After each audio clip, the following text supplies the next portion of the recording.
Today it's a bit of a different type of video. I thought it would be maybe interesting for you to see what I do in my daily practice.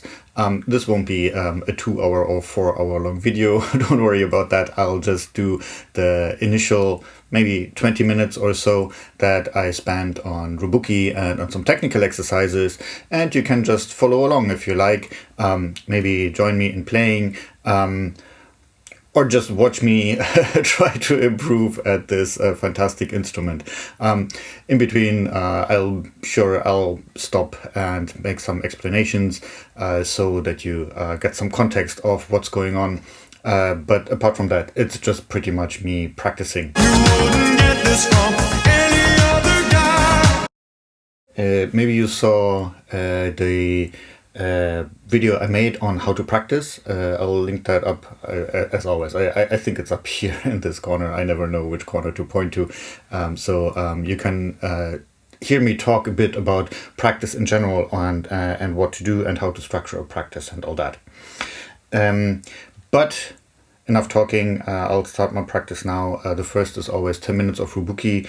Usually I just look at the watch, but today I'll do for the special occasion. I'll be using a timer as well, so just that I know when 10 minutes roughly are up. Okay, so Rubuki first.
I can really feel I've not been practicing a lot the last couple of weeks. It's all a bit rough. I was part of a team organizing a workshop, and half of the team organizing it had to pull out. So more work for me, unfortunately. So I didn't get a lot time to practice, unfortunately. But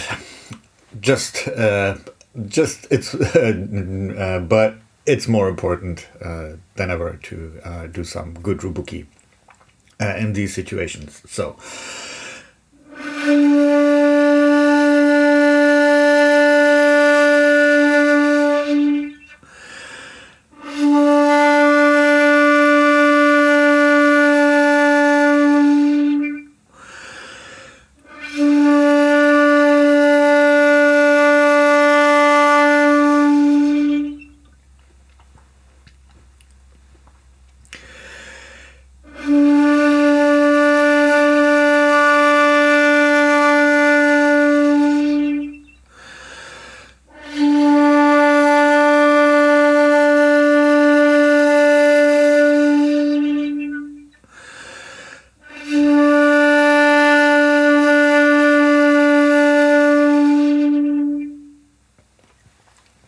Actually, during that workshop, I just remembered Akihito Obama, who's one of the best players from Japan in the world probably these days. He gave a session on Rubuki and on playing techniques. And apart from the fact that he says he does Rubuki for 1 hour every day, and he has been doing it for the last 20 years, so a lot more for me to practice. He also said that when he does this, he makes sure that after taking in the air for the next breath, for the next blow, he makes sure to stop. So close the throat, close the glottis, and then only then start the tone. So I'll focus on that now for a bit. Let's see what that does to my Rubuki.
So I noticed it definitely has one effect, which is that I'm playing quite loudly at the moment. So I'm a bit dizzy at the moment. I just want to tell you how I'm feeling. It's a very frequent question I get about the dizziness. So I'm dizzy right now, so it happens all the time. Basically, it's basic human nature, anatomy, biology. Take in a lot of air and you use it up very quickly. So it's a bit of it's a sort of a form of hyperventilating. And in particular, if you're doing Rubuki and you're playing very loudly, which can be a very good practice, technical exercise, but it means that at least I have not found a way to do this without getting dizzy. So if that happens, just shortly stop for a moment and then continue.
So I think it does change my way of blowing a bit if I do this deliberate stop initially. It's quite interesting actually.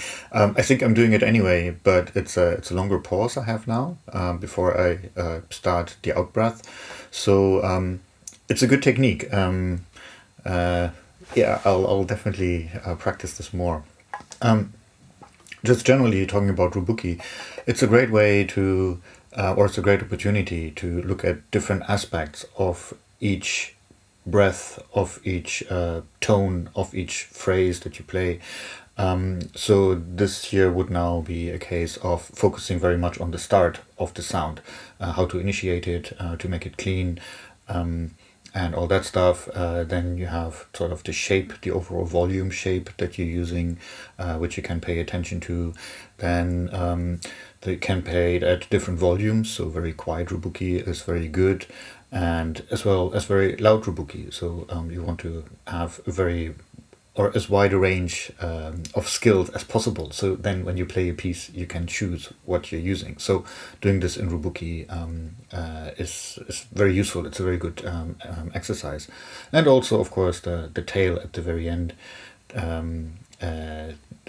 is something that you should focus on from time to time. And an additional aspect, keeping the pitch constant the whole time. That's quite tricky, of course, because if you're doing Rubuki and you play very loud, the dynamic range, and try to basically make the biggest dynamic range that you can, then keeping the pitch constant means that you have to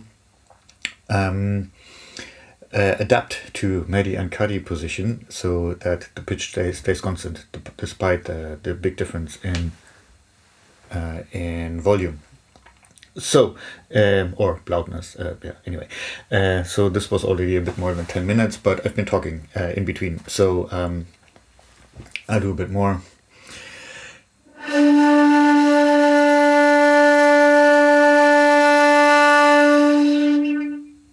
So you notice that I go to quite a kari position towards the end when it gets really quiet, just to keep the pitch constant.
So I'll leave it at this for now.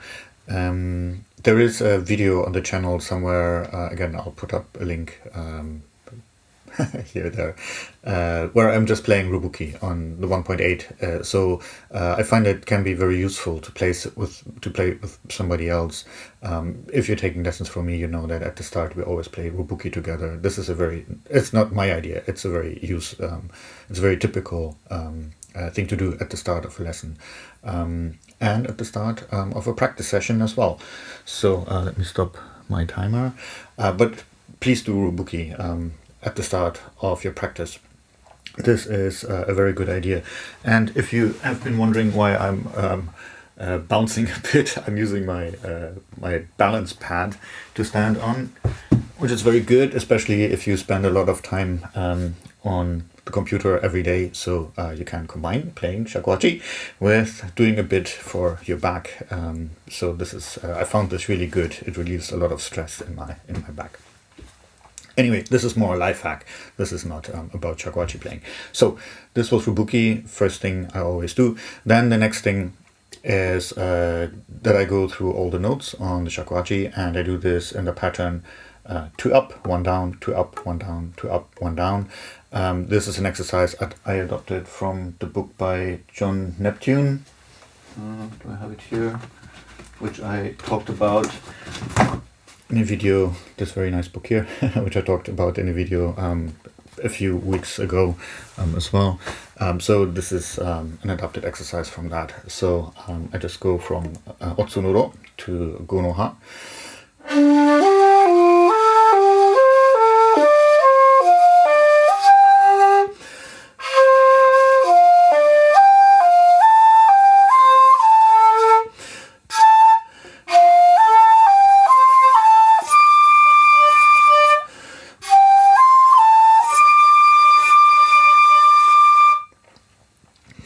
And at the points where it doesn't work properly, where the tones are not clean, I'm going back a bit and then I'm doing that as well.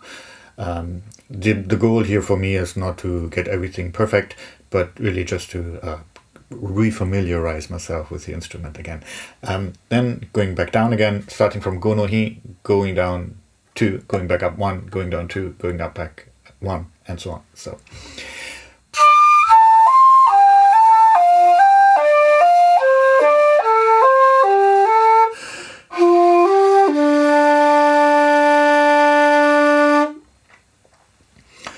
Down is always a bit easier than going up. Second part of this exercise is playing notes, 5 notes in sequence, and then going back down. So the first one would be, I'm playing slowly.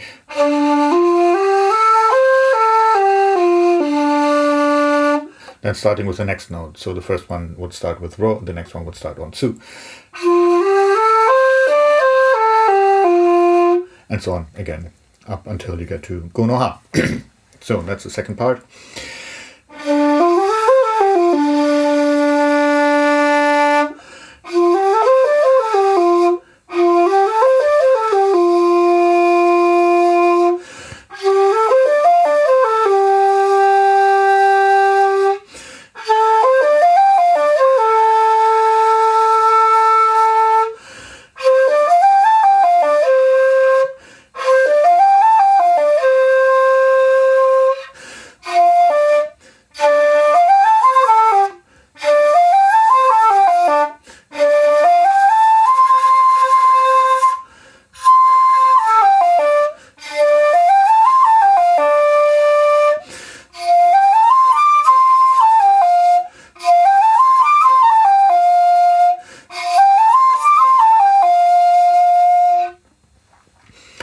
High notes are difficult today, as I say, not enough practice over the last couple of weeks or so.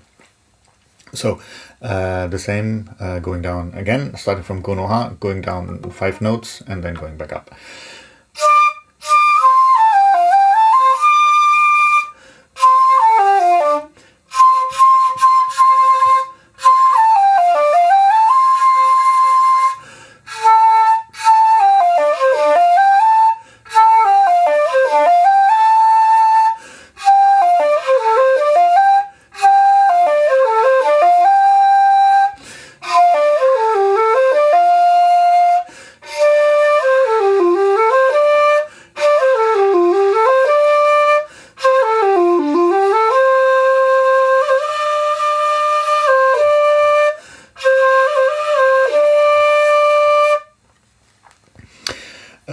The important thing here is to try to get all the basic notes cleanly and also pay attention to the transitions. So when you go up 2 or you go up notes in a row, my goal here is to have all the transitions cleanly. And when I do this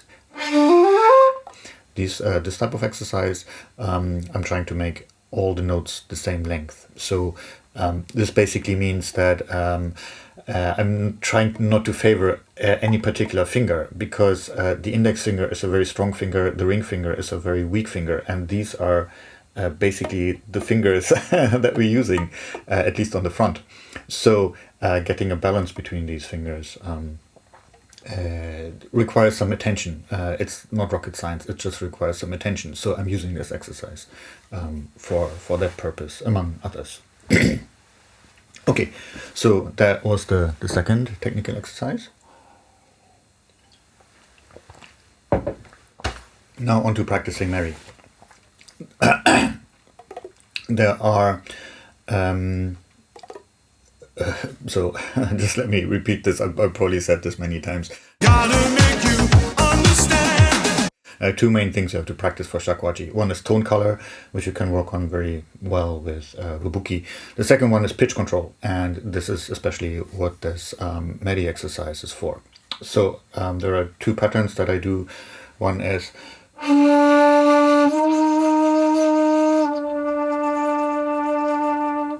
I get a reference tone, I go up to the meri note, and then I go to the deep meri note.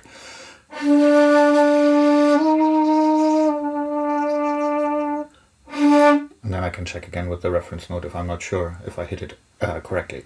So same for 2.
And for this pattern, special mention to Sanu and going back down to the he pitch.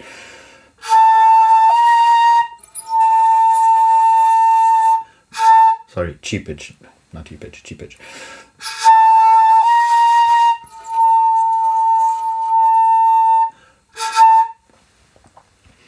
Okay, so that's the first pattern. The other pattern is to go from the note I start with to the meri position. So for ro to start with, for example, I go from ro to ro dai meri, and then up the scale for the other notes as well, same pattern.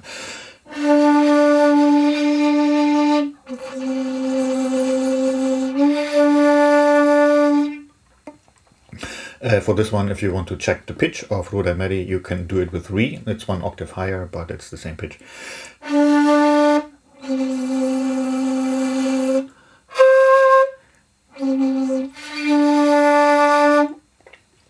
To meri.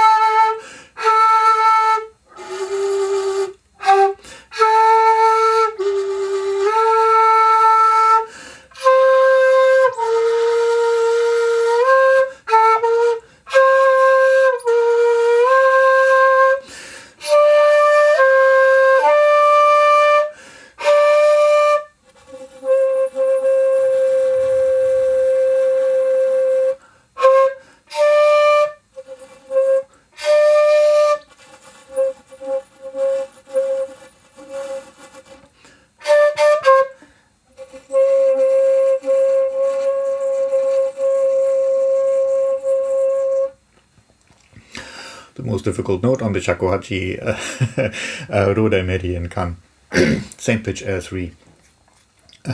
So that often requires a bit of extra attention. Okay, let's continue.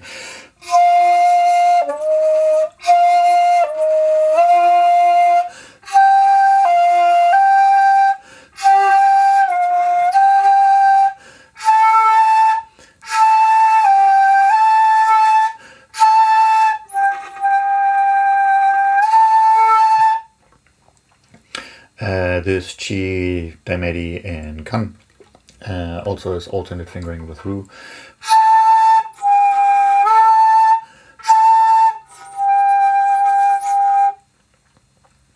So sometimes I practice this as well, sometimes not, depends.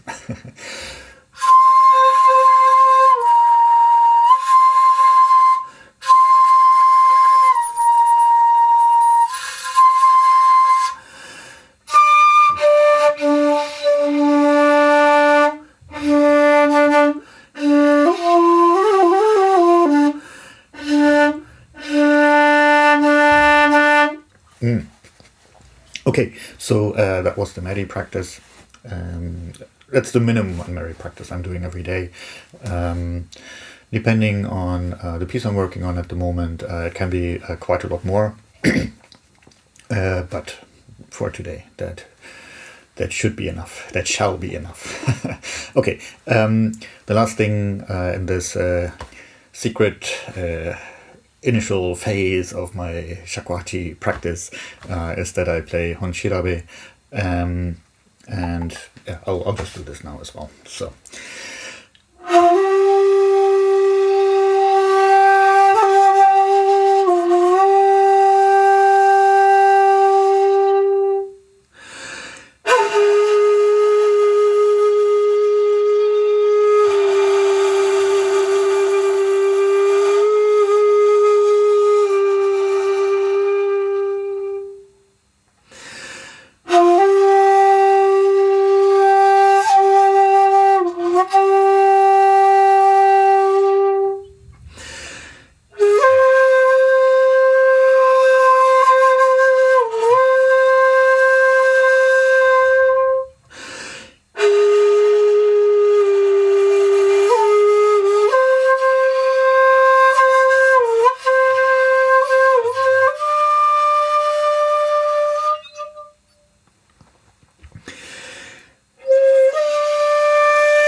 Hours later. Sorry, I think the camera stopped at some point during that recording.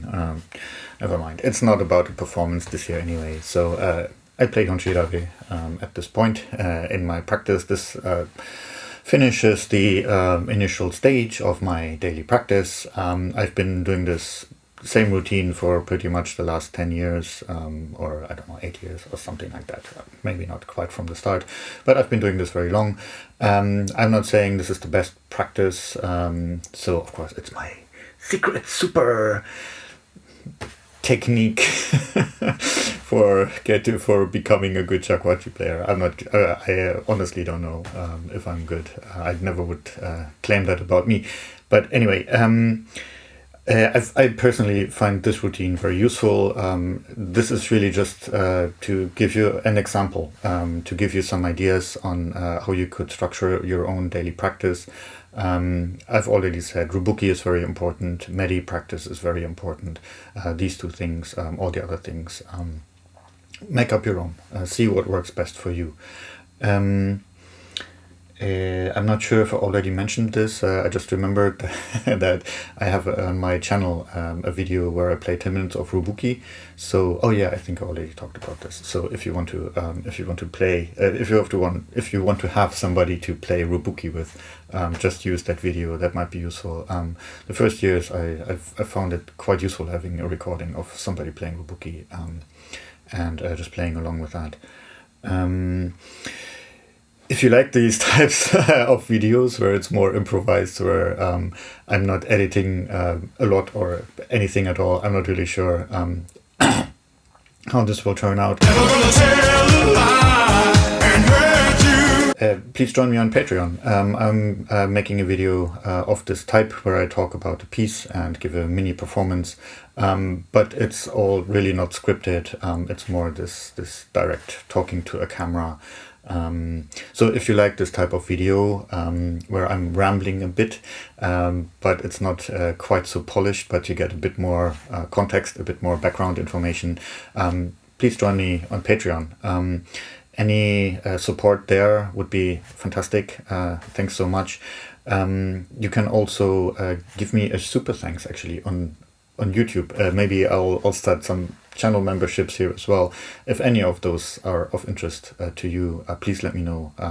I can start that as well. And that's pretty much it. Thank you for watching until the end. This probably means you're quite into shakuhachi. You want to learn how to play. So yeah, just get in touch. Let me know what you would like me to talk about on this video channel, on this YouTube channel. And as always, if you have not done so, please subscribe, like, comment, ring the bell, all the YouTube things. You know the rules, and so do I. Really does help the channel a lot. So and it's free to you, so that would be greatly appreciated too. All right, as I already said, thank you for watching me rambling on for a long time, and I hope to see you in my next video. Bye. Never gonna say goodbye.